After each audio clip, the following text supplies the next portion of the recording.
کیا۔ آج جس قوم کا بیان ہم سنیں گے اور اس سے قیمتی نکات حاصل کریں گے وہ قوم سمود کا بیان ہے۔ سمود یہ عرب کا ہی ایک قبیلہ تھا۔ یہ لوگ سمود بن رام بن سام بن نوح علیہ السلام کی اولاد میں تھے۔ یہ حجاز اور شام کے درمیان مقام ہجر میں پتھریلے گھروں میں رہتے تھے۔ ایک تو قوم سمود کہنے کی وجہ یہی ہے کہ یہ سمود کی اولاد میں سے تھے، اور ایک وجہ مفسرین نے یہ بیان کی کہ سمد یعنی سا سے جو ہے عربی میں تھوڑے پانی کو کہتے ہیں، اور ان کے پاس چونکہ پانی قلیل تھا اس وجہ سے انہیں قوم سمود کہا جاتا ہے۔ قوم سمود یہ قوم عاد کے بعد آئی ہے۔ ایک قول کے مطابق یہ قوم عاد کی ہلاکت کے 500 سال کے بعد آئی۔ اس کے واقعے کو رب تعالیٰ نے قرآن پاک میں بھی ذکر کیا ہے۔ اللہ تعالیٰ نے حضرت صالح علیہ السلام کو قوم سمود کی طرف بھیجا، اور یہ آیت خطبہ میں جو پڑھی گئی وَإِلَىٰ ثَمُودَ أَخَاهُمْ صَالِحًا، اس کا مطلب یہی ہے کہ سمود کی طرف، قوم سمود کی طرف اللہ تعالیٰ نے ان کے ہم قوم حضرت صالح علیہ السلام کو بھیجا۔ اخاہم اسی وجہ سے ارشاد فرمایا کیونکہ حضرت صالح بھی حضرت نوح علیہ السلام کی اولاد میں سے ہی ہیں، ان کے بیٹے سمود کے واسطے سے، اس وجہ سے اخاہم کہا۔ چنانچہ حضرت صالح علیہ السلام نے اپنی قوم سے فرمایا کہ اللہ تعالیٰ کو ایک مانو، اس کی عبادت کرو۔ پھر انہیں اللہ تعالیٰ کی نعمتیں یاد دلائیں کہ کس طرح اللہ تعالیٰ نے قوم عاد کو نافرمانی کے سبب ہلاک کیا، اور ان قوم سمود کو اللہ عز و جل نے زمین پر بسایا، ان کا خلیفہ بنایا، ان پر نعمتیں کی۔ چنانچہ قرآن پاک میں رب تعالیٰ نے ارشاد فرمایا وَاذْكُرُوا إِذْ جَعَلَكُمْ خُلَفَاءَ مِن بَعْدِ عَادٍ، اور یاد کرو رب تعالیٰ کی اس نعمت کو جب اس نے تمہیں قوم عاد کے بعد اپنا خلیفہ بنایا۔ وَبَوَّأَكُمْ فِي الْأَرْضِ، اور زمین میں ٹھکانہ عطا فرمایا۔ تَتَّخِذُونَ مِن سُهُولِهَا قُصُورًا وَتَنْحِتُونَ الْجِبَالَ بُيُوتًا، کہ تم پہاڑوں میں اور ویسے بڑے بڑے محلات بناتے تھے۔ فَاذْكُرُوا آلاء اللَّهِ، تو اللہ کی نعمتوں کو یاد کرو۔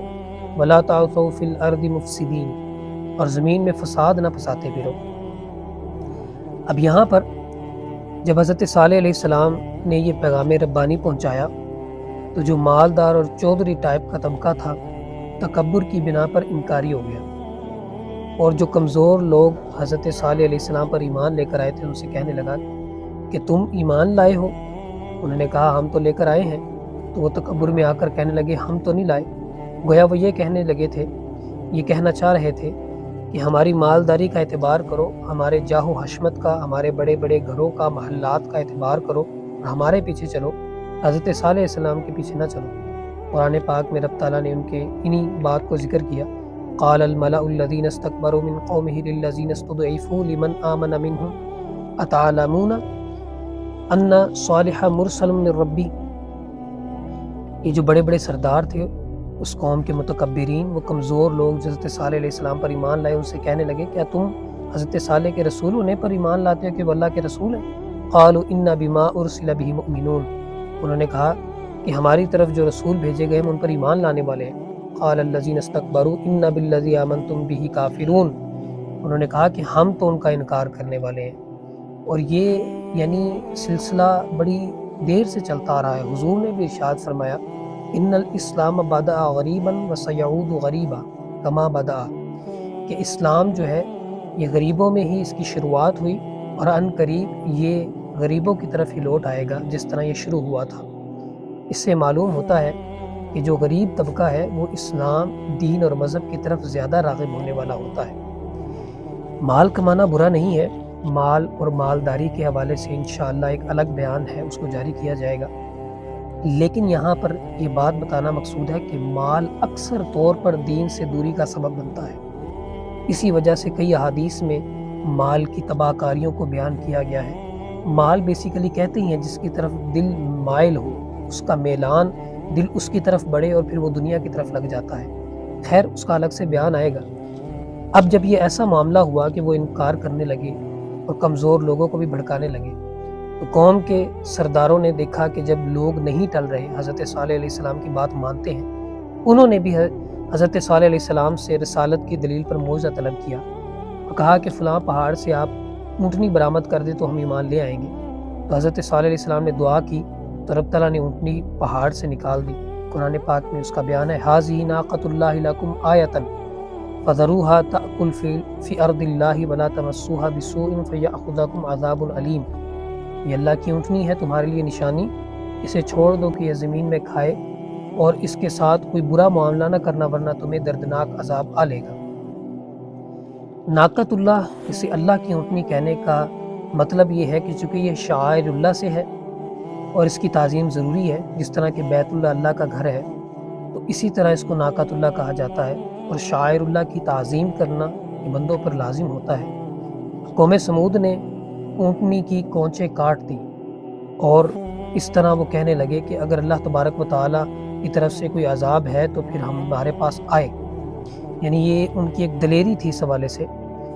تفسیر تبری میں حضرت قتادہ رضی اللہ تعالیٰ سے مروی ہے کہ یہ کونچیں کاٹنے والا جو شخص تھا یہ ولد الزنا تھا، اور یہ بات بالکل ایسا ہی ہے کہ شعائر اللہ سے چھیڑ خانی کرنے والا شخص ایسا ہی ہوتا ہے کہ جس کی اصل میں خطا ہو، جس طرح حضور صلی اللہ علیہ وسلم کے گستاخ ولید بن مغیرہ کے بارے میں قرآن پاک میں آیا وَطُلِّم بَعْدَ ذَلِكَ زَنِيم، وہ درست خو اس پر ترا یہ کہ اس کی اصل میں خطا ہے، یعنی وہ حرامی بچہ ہے کہ جو آقا علیہ السلام کی گستاخی کرتا ہے۔ اسی طرح اس کے حوالے سے بھی ہے کہ جس نے شعائر اللہ میں سے اونٹنی کی کونچیں کاٹی تو وہ بھی ولد الزنا تھا۔ اس سے معلوم ہوا کہ جو لوگ دین پر حملہ کرتے ہیں، دین کے شاعر کا مذاق اڑاتے ہیں، تو یقیناً ان کے حوالے سے کچھ نہ کچھ ایسا معاملہ ضرور ہوتا ہے جو ان کے ناجائز ہونے کے بارے میں اطلاع دیا کرتا ہے۔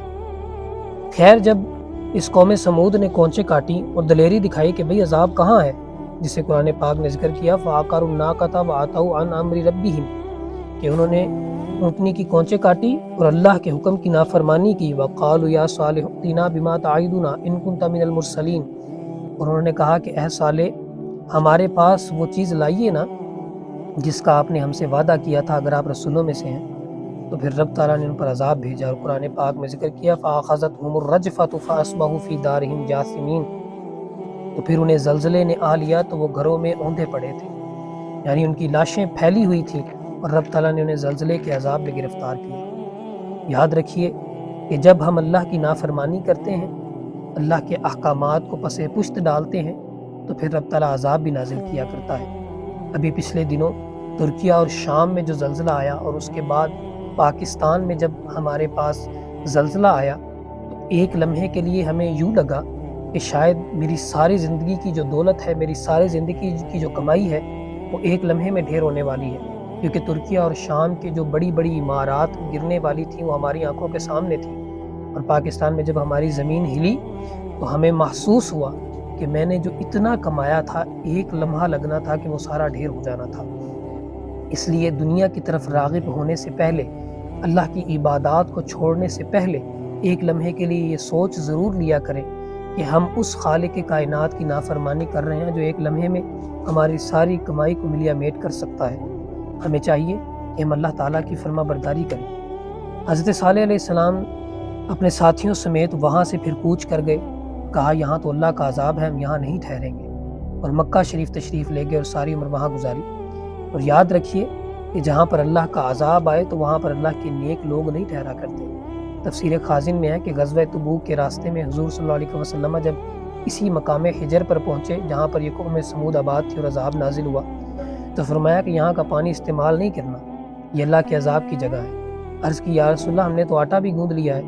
فرمایا کہ اسے ضائع کر دو، جو پانی جمع کیا اسے بہا دو، اور اپنے نبی سے معجزہ نہ طلب کیا کرو، کیونکہ اس قوم نے معجزہ طلب کیا پھر نافرمانی کی تو رب تعالیٰ کا عذاب آ گیا۔ پھر فرمایا کہ گزرو، کہیں تمہیں بھی یہ نہ پہنچ جائے۔